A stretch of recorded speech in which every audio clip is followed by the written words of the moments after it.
Hello students, मैं विजय वजोल आपका स्वागत करता हूँ एक नई वीडियो के साथ। काफ़ी दिन हो गए मैंने काफ़ी दिनों से वीडियो नहीं बनाई, उस गैप के लिए मैं आपसे माफ़ी चाहता हूँ। बट अब मैं कोशिश करूँगा कि निरंतर रेगुलरली मैं आपको वीडियो प्रोवाइड कराता रहूँ और छोटी छोटी टॉपिक के साथ वीडियो प्रोवाइड कराता रहूँ। तो जैसा कि आप हेडिंग देख सकते हैं, अपना चैप्टर का नाम है chapter 10 light reflection and refraction, प्रकाश का परावर्तन तथा अपवर्तन। तो हम हर बार की तरह जब ये चैप्टर चालू करने वाले हैं, उससे पहले देखते हैं कि प्रकाश क्या होता है, प्रकाश का परावर्तन क्या होता है तथा प्रकाश का अपवर्तन क्या होता है, लाइट का रिफ्लेक्शन और लाइट का रिफ्रैक्शन क्या होता है। तो अगर हम बात करें लाइट की, तो लाइट क्या होता है? Light a source A form of energy. Light क्या है? एक ऊर्जा का रूप है जो क्या करती है, किसी भी ऑब्जेक्ट को देखने योग्य, दृश्य योग्य बनाती है। भाई किसी भी ऑब्जेक्ट को जो देखने के एबल बनाएगी वो चीज क्या है? लाइट। और लाइट क्या है? Source of energy. Light is a source of energy which able to see any object, it's called light. ठीक है, तो बात करें लाइट के रिफ्लेक्शन की, तो हमने पहले ही कुछ क्लासों में देखा होगा, आप 9th 8th से आया होगा, आपने लाइट का रिफ्लेक्शन, लाइट के परावर्तन तथा अपवर्तन के बारे में देखा होगा, रिफ्लेक्शन और रिफ्रैक्शन के बारे में देखा होगा। तो हम वो ना देख के हम शुरू से एक बेस लेवल से देखते हैं कि लाइट का रिफ्लेक्शन या फिर प्रकाश का परावर्तन क्या होता है। तो चालू करते हैं एक नई हेडिंग के साथ, नए चैप्टर। इसमें first heading, first definition light की। लाइट वैसे कभी भी एग्जाम में आपसे ये नहीं पूछा जाएगा कि लाइट क्या है, कि वो define the light, it is light, but आपको एक बेसिक फॉर्म पता होनी चाहिए, बेसिक जानकारी या लाइट के बारे में पता होनी चाहिए कि लाइट एक एनर्जी का फॉर्म ऑफ एनर्जी है जो क्या करती है, किसी भी ऑब्जेक्ट को एबल बनाती है किसके? देखने के। ठीक है, प्रकाश एक ऊर्जा का स्रोत होता है, एक ऊर्जा का रूप होता है जो किसी भी वस्तु, किसी भी ऑब्जेक्ट को क्या बनाता है? दृश्य योग्य बनाता है। और अब देख लाइट, अब बात करते हैं लाइट के रिफ्लेक्शन की। तो लाइट की रिफ्लेक्शन की बात करें, प्रकाश का परावर्तन।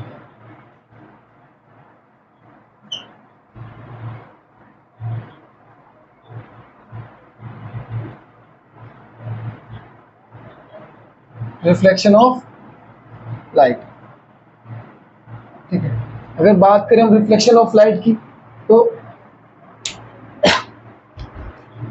सिंपल सी बात है, जब भी कोई लाइट की रे, जब भी कोई प्रकाश की किरण आएगी और किसी भी चिकनी सतह, किसी भी सतह पर टकरा के वापस उसी माध्यम में या फिर उसी ओर चली जाएगी, तो उसको कहा जाएगा प्रकाश का परावर्तन। अगर देखें हम लाइट को, प्रकाश का परावर्तन समझने से पहले हम कुछ बेसिक जानकारी को लेते हैं कि माध्यम क्या होते हैं। माध्यम क्या होता है? किसी भी, पहले ये माना जाता था कि हमेशा लाइट की रे को चलने के लिए एक माध्यम की जरूरत होती है, तो निर्वात को भी माध्यम दिया गया, उसका नाम था ईथर। तो ये बोला गया कि लाइट को भी हमेशा एक मीडियम की जरूरत होती है। फिर बाद में आके साइंटिस्ट ने ये बात नकार दी कि ऐसा नहीं है। तो माध्यम क्या होता है कि जैसे कि माध्यम होता है कि अपन यहाँ से घर से कहीं जा रहे हैं, तो जाने के लिए मैं पैदल जा रहा हूँ, बाइसिकल ले रहा हूँ, है ना, किसके द्वारा जा रहा हूँ, तो क्या है? माध्यम है मेरा, कि मैं बाइक से माध्यम से जा रहा हूँ, बाइक के माध्यम से जा रहा हूँ, बस के माध्यम से जा रहा हूँ। तो वैसे ही लाइट जब भी किसी माध्यम से आएगी तो किस में से आएगी, किसके द्वारा आएगी? जैसे लाइट आ रही है एयर में से आ रही है, तो लाइट का फर्स्ट माध्यम क्या हो गया? वायु हो गया, है ना। अगर बात करें हम पानी में से आ रही है, तो लाइट का माध्यम क्या हो गया? वाटर हो गया। ऐसे ही अलग अलग मीडियम होते हैं। तो मान लू ये पृष्ठ है, कोई सरफेस है, ठीक है, ये कुछ पॉलिश सरफेस है। इस पॉलिश सरफेस पे जब भी कोई लाइट रे आएगी, ये लाइट रे आ रही है और आके वापस इसी मीडियम में जा रही है, एक मीडियम से आ रही है, दूसरे मीडियम पे टकरा रही है और टकरा के वापस उसी मीडियम में जा रही है, तो उसको क्या बोल देगा अपन? रिफ्लेक्शन ऑफ द लाइट, प्रकाश का परावर्तन। जब भी कोई प्रकाश की किरण माध्यम एक से किसी सतह पर टकराकर किसी अन्य सतह पर टकराकर पुनः उसी माध्यम में चली जाए, उसको कहा जाएगा प्रकाश का परावर्तन। आपने पहले इनके दो बेसिक रूल पढ़े होंगे कि प्रकाश जो इसको आने वाली किरण को इंसिडेंट रे या फिर आपतित किरण, या फिर इंसिडेंट रे, जाने वाली किरण को बोलते हैं परावर्तित किरण। या फिर रिफ्लेक्टिव रे, और ये अपना सरफेस है। तो आपने बेसिक जानकारी पढ़ी होगी पहले भी कि आपतित किरण बीच को बोले, इसको बोलेगा नॉर्मल या फिर अभिलंब। ये क्या है? अभिलंब। तो बेसिक परावर्तन के रूल पढ़े होंगे। तो परावर्तन के रूल्स में आता है कि आपतित किरण, incident ray, normal and reflective ray, तीनों क्या होती है? एक ही बिंदु पर होती है। प्रकाश की आपतित किरण, प्रकाश की परावर्तित किरण तथा अभिलंब तीनों एक ही बिंदु पर होते हैं। फर्स्ट नियम तो ये प्रकाश के परावर्तन के कुछ रूल्स है। इसमें फर्स्ट रूल क्या है? आपतित किरण, प्रकाश की परावर्तित किरण, प्रकाश साथ में अभिलंब तीनों एक ही बिंदु पर होते हैं। Incident ray, normal and reflective ray, तीनों क्या होते हैं? एक ही बिंदु, एक ही डॉट पर होते हैं। फर्स्ट रूल था। सेकंड रूल क्या था कि जब भी कोई लाइट रे आएगी, जब भी कोई इंसिडेंट रे आएगी, तो वो अभिलंब को नॉर्मल के साथ क्या बनाएगी? कुछ ना कुछ एंगल बनाती है। जब भी कोई लाइट रे आती है तो नॉर्मल के साथ कुछ ना कुछ एंगल बनाती है।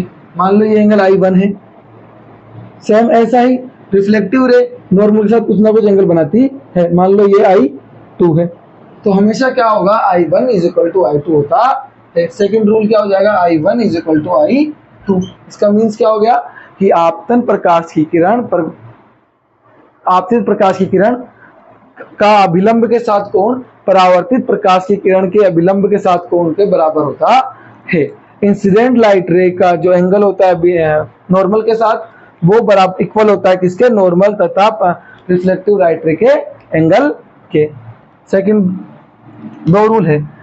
एक तो ये बेसिक दो रूल है, इनकी कोई इंपोर्टेंस नहीं है, एग्जाम में ऐसा नहीं पूछा जाएगा कि 10th क्लास के लेवल में तो कम से कम नहीं पूछेगा। इस चैप्टर में बहुत सारे ऐसे क्वेश्चन है जो पूछने चाहिए टीचर को, एग्जामिनर को पूछने चाहिए। फिर भी अगर कभी आ जाए कि प्रकाश के परावर्तन को समझाए, है ना, define the reflecting of light, तो सिंपल सा है।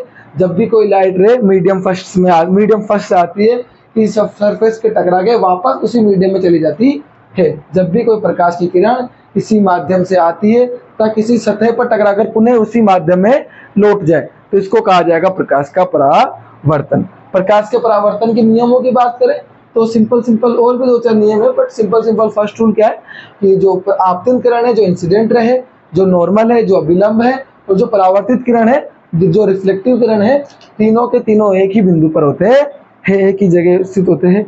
साथ में दूसरे नियम की बात करें तो आपतन कोण, incident angle and normal and परावर्तन कोण, रिफ्लेक्टिव एंगल, दोनों इक्वल होते हैं, हमेशा इक्वल ही रहेंगे। मतलब जितने डिग्री, जितने कोण के साथ कोई आपतन किरण आएगी, उतने ही डिग्री कोण के साथ वापस पुनः लौट कर जाएगी। ठीक है, कोई दिक्कत? सिंपल सा क्वेश्चन है, सिंपल से टॉपिक है, कोई बड़ी बात नहीं होनी चाहिए। अपन ये 8th 9th में पढ़ते आए। तो प्रकाश के परावर्तन की बात करें, रिफ्लेक्शन ऑफ लाइट की बात करें, तो बेसिक सा रूल है, जब भी कोई प्रकाश की किरण, ये माध्यम एक है, ये कोई सरफेस है भाई, आप कभी भी कोई प्रकाश की किरण आएगी तो ये निश्चित है कि वो किसी ना किसी माध्यम से ही आएगी। अगर वो निर्वात से भी आए तो निर्वात को भी क्या कर लिया जाता है? एक माध्यम मान लिया जाता है कि कहीं से तो आ रही है वो। तो जब भी कोई प्रकाश की किरण आएगी तो किसी ना किसी माध्यम से तो आएगी ही। तो मान लो ये कोई भी माध्यम है, इसको जल मान लो, इसको वायु मान लो, इसको निर्वात मान लो, इसको कुछ भी मान लो। जब भी कोई प्रकाश की किरण किसी माध्यम से किसी सरफेस पे, किसी सतह पर, आप चिकनी सतह मान लो, नॉर्मल सतह मान लो, जब भी कोई प्रकाश की किरण किसी चिकनी सतह, किसी सरफेस पर टकराती है तो वापस वो उसी माध्यम में चली जाती है। ये क्या? प्रकाश का परावर्तन। अब बात करें प्रकाश के परावर्तन के नियमों के, तो सिंपल सा नियम मैं दोबारा बोलने जा रहा हूँ कि इंसिडेंट रे, नॉर्मल और रिफ्लेक्टिव रे, तीनों का एक ही बिंदु पर होते हैं। अब ये जो I1 एंगल है, I1 एंगल को बोलते हैं इंसिडेंट एंगल, आपतित कोण, और I2 है वो है परावर्तित कोण, रिफ्लेक्टिव एंगल। तो incident angle is equal to reflective angle. तो परावर्तन कोण हमेशा आपतित कोण के बराबर होता है। सिंपल सा रूल है। अब बात करें अगर परावर्तन को ही लेके आगे चले तो ऐसा करते हैं, शुरू में हम केवल प्रकाश के परावर्तन को पढ़ते हैं पूरा एक बार। प्रकाश के परावर्तन के लिए हम कांच देखते हैं, दर्पण देखते हैं, मिरर देखते हैं, मिरर्स के बाद हम मिरर्स के टाइप्स देखते हैं, फिर मिरर्स के इमेजेस देखते हैं, न्यूमेरिकल्स देखते हैं, फिर उसके बाद में अपन प्रकाश के रिफ्लेक्टिव पे आएंगे, रिफ्लेक्शन पे आएंगे। तो अभी केवल हम प्रकाश का रिफ्लेक्शन ही देखते हैं, बाकी अपवर्तन है जो टॉपिक है वो बाद में देखें। तो इतना सा है, छोटा सा प्रकाश का परावर्तन है। अब बुक के अकॉर्डिंग चले तो अगला जो टॉपिक है वो है बुक में मिरर्स, है ना। मिरर्स की बात करें तो दर्पण की अगर बात की जाए तो मिरर्स नॉर्मली दो टाइप के होते थे। वैसे तो बहुत सारे टाइप के, बट बात करें बुक की तो बुक में केवल 2 टाइप के मिरर्स के बारे में बताया गया है। तो मिरर्स के 2 टाइप होते हैं, एक है समतल दर्पण, दूसरा है गोलीय दर्पण। एक तो सिंपल मिरर जो अपन नॉर्मल घर पे डेली फोकस में डेली देखते हैं, डेली अपन आईने में सुबह उठ के शाम को डेली अपन फेस देखते रहते हैं, तो वो है नॉर्मल मिरर, है ना। दूसरा होता है स्फेरिकल मिरर, गोलीय दर्पण। जो नॉर्मल मिरर है, जो सिंपल मिरर जो अपन देखते हैं, साधारण जो अपन दर्पण देखते हैं, वो दर्पण की सतह और जो मिरर की जो सरफेस होती है एकदम सीधी होती है। जैसे ये कोई मिरर है, इस मिरर के इस तरफ आप कभी भी देखना, अगर आपको कभी मौका मिले तो मिरर को देखना, मिरर के पीछे हमेशा कुछ ना कुछ पॉलिश करी हुई होती है। तो इसके पीछे पॉलिश करी हुई रहती है, दर्पण एक चिकनी सतह होती है। जो ऑब्जेक्ट यहाँ रखा होता है वही समतल दर्पण में प्रतिबिंब बना हुआ दिखाई देता है, एकदम सेम। तो समतल दर्पण के बारे में अपनी बुक में इतना कुछ खास दिया हुआ नहीं है। समतल दर्पण के बारे में केवल इतना ही है कि केवल मिरर के प्रकार की बात करें, टाइप्स ऑफ मिरर की बात करें, तो दर्पण के प्रकार की बात करें तो एक सिंपल मिरर, एक स्फेरिकल मिरर। तो सिंपल मिरर के बारे में ज़्यादा ये दिया हुआ है कि जो प्रतिबिंब, जो ऑब्जेक्ट होता है उसी ऑब्जेक्ट का साइज का अपन को इमेज दिखाई देती है।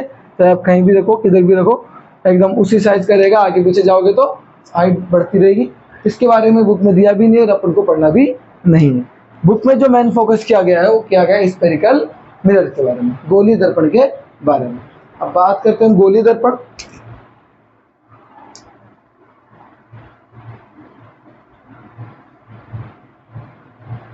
स्फेरिकल मिरर्स, स्फेरिकल मिरर्स बनते कैसे, ठीक है। मान लो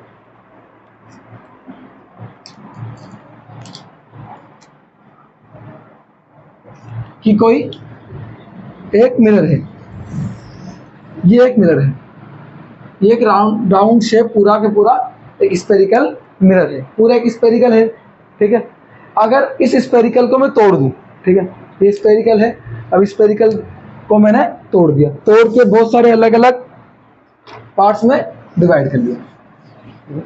इस स्फेरिकल को तोड़ के मैंने बहुत सारे अलग अलग पार्ट्स में डिवाइड कर दिया।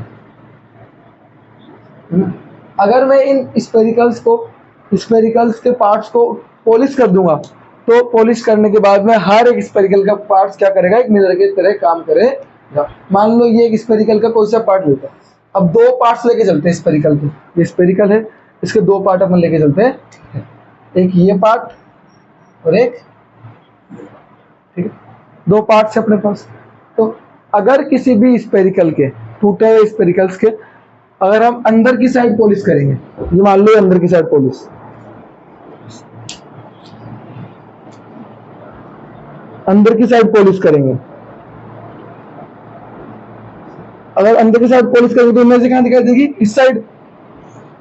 अगर हम किसी भी स्फेरिकल के अंदर की साइड पॉलिश करेंगे तो वो जो स्फेरिकल मिरर है, जो वो गोलीय दर्पण है, उस दर्पण का प्रकार होगा उत्तल दर्पण, कॉन्वेक्स मिरर, ठीक है। जो दर्पण का प्रकार होगा कॉन्वेक्स मिरर। केस क्यों, तो इतनी सी बात है कि जब भी ये 2 स्फेरिकल्स के 2 पार्ट है, साफ दिख रहे हैं, तो एक गोले के 2 पार्ट्स हैं। इन 2 पार्ट्स को मैंने सिंपल सा कुछ नहीं किया, इन 2 पार्ट्स का मैंने एक पार्ट्स की मैंने अंदर की तरफ पॉलिश की, ये पार्ट दिख रहा है, इसके मैंने अंदर की तरफ पॉलिश की। अगर मैं इस पार्ट्स की अंदर की तरफ पॉलिश करूंगा तो ये कॉन्वेक्स मिरर या उत्तल दर्पण कहलाता है। सेम एज इट इज, ऐसे कैसे, जैसे इस पॉलिश इसके मिरर के अंदर की साइड हो रही है, वैसे ही मैं ये पॉलिश मिरर के आउटसाइड करूं,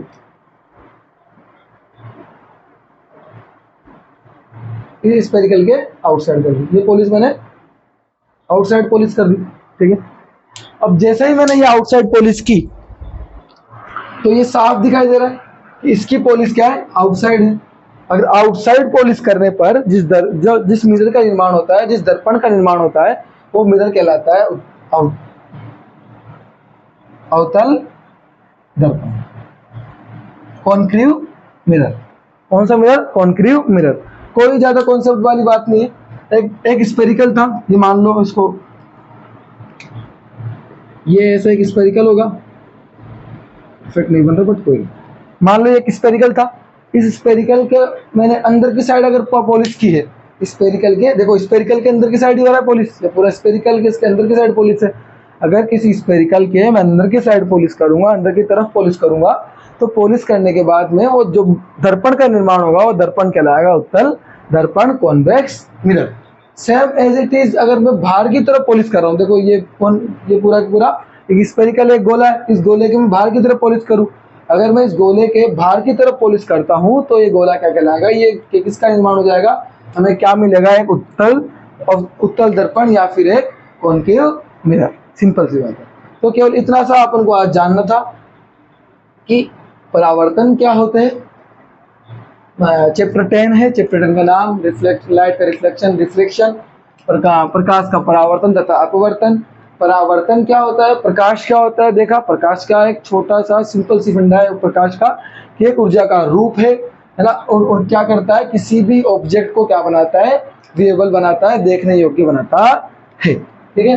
तो अगर हम बात करें प्रकाश के परावर्तन की, तो प्रकाश का परावर्तन इतना भी था कि जब भी कोई लाइट रे एक मीडियम से किसी सरफेस पर टकराती है और टकराने के बाद में वापस उसी मीडियम में चली जाए, तो वो क्या कहलाता है, प्रकाश का परावर्तन।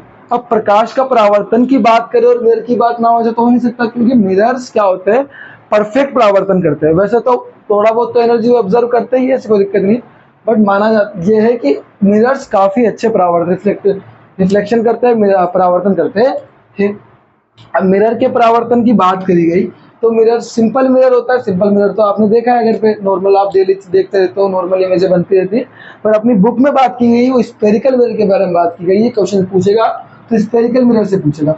स्पेरिकल मिरर्स के भी टाइप देखे तो 2 टाइप्स के स्पेरिकल मिरर हो गए। जब भी किसी स्पेयर के किसी गोले के अंदर की साइड पॉलिश की जाएगी तो हमें कॉन्वेक्स दर्पण या फिर उत्तल दर्पण का निर्माण मिलता है।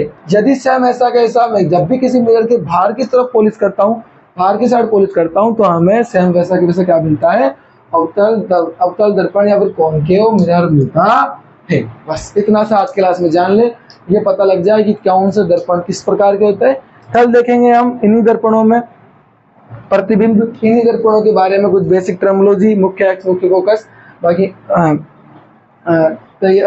अब कोशिश में ये करता रहूंगा कि निरंतर रेगुलरली मैं एक वीडियो डालता रहूँ। क्या टाइम की बहुत ज़्यादा शॉर्टेज है ना, थोड़ा बिजी बहुत ज़्यादा हूँ, पर कोशिश करूंगा कि मैं आपको रेगुलरली वीडियो प्रोवाइड कराता हूँ, रेगुलरली आपको वीडियो मिलती रहे।